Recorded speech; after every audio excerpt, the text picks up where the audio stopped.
محترمہ مریم نواز صاحبہ، senior vice president, chief organiser Muslim League Noon کے صوبائی صدور، مرکزی عہدیداران، پارلیمنٹیرینز اور جنرل کاؤنسل کے ممبر حضرات، خواتین و حضرات، سب سے پہلے تو میں آپ کا اس اعتماد پہ شکریہ ادا کروں گا جو اس ایوان نے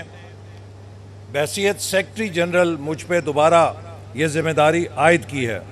میں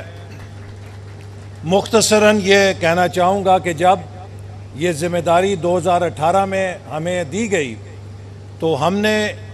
سب سے بڑا چیلنج یہ سمجھا کہ جو پارٹی کے تنظیمی عہدوں میں خلا تھا اسے پر کیا جائے۔ 2018 میں پارٹی کی صوبائی تنظیمیں نامکمل تھیں، مرکز کے کئی عہدے خالی تھے اور ڈویژن کی سطح پر کوئی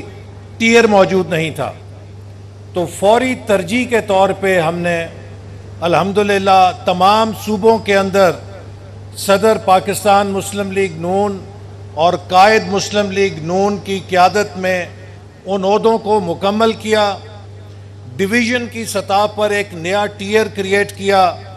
جس پر ہمارے بہت سرگرم ساتھی متعین ہوئے اور انہوں نے پارٹی کو فعال کیا۔ ضلعوں کی سطح پر، اور جیسے رانا ثناء اللہ صاحب نے کہا کہ صوبوں نے پھر نیچے صوبائی حلقوں اور یونین کاؤنسلز کی حد تک تنظیم کو مکمل کیا، ونگز کے ڈھانچے مکمل کیے۔ آج تنظیمی لحاظ سے مسلم لیگ نون کا ڈھانچہ مکمل طور پہ کھڑا ہے، اور اب ہمارے سامنے یہ مرحلہ ہے کہ ہم نے اس تنظیمی ڈھانچے کو، جو کہ پچھلے 5 سالوں میں اپنی قوت کو، اپنی سیاسی پختگی کو اور اپنی بہادری کو منوا چکا ہے، ہم نے اسے دوبارہ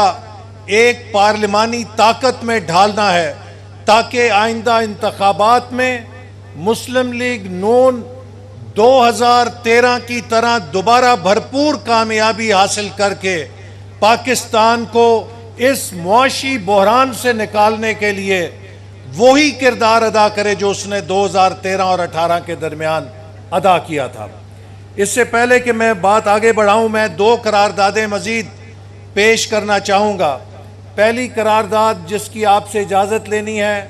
کہ مسلم لیگ نون کے آئین کی کچھ مجوزہ ترامیم ہیں جن کی منظوری فورمز نے دی ہے، لیکن قاعدے کی کارروائی کے لیے جنرل کاؤنسل سے ان کی توثیق ضروری ہے۔ کیا آپ ان کی توثیق کرتے ہیں؟ اسی طرح میں یہ قرارداد بھی پیش کرنا چاہوں گا کہ یہ جنرل کاؤنسل کا اجلاس جناب صدر پاکستان مسلم لیگ نون کو یہ اختیار دیتا ہے کہ جو باقی عہدے ہیں وہ ان کی تقرری کر سکیں۔ کیا آپ صدر پاکستان مسلم لیگ نون کو یہ اختیار دیتے ہیں؟ بہت شکریہ۔ اس کے بعد میں پاکستان مسلم لیگ نون کی سینئر نائب صدر اور چیف آرگنائزر نومنتخب محترمہ مریم نواز صاحبہ کو دعوت دوں گا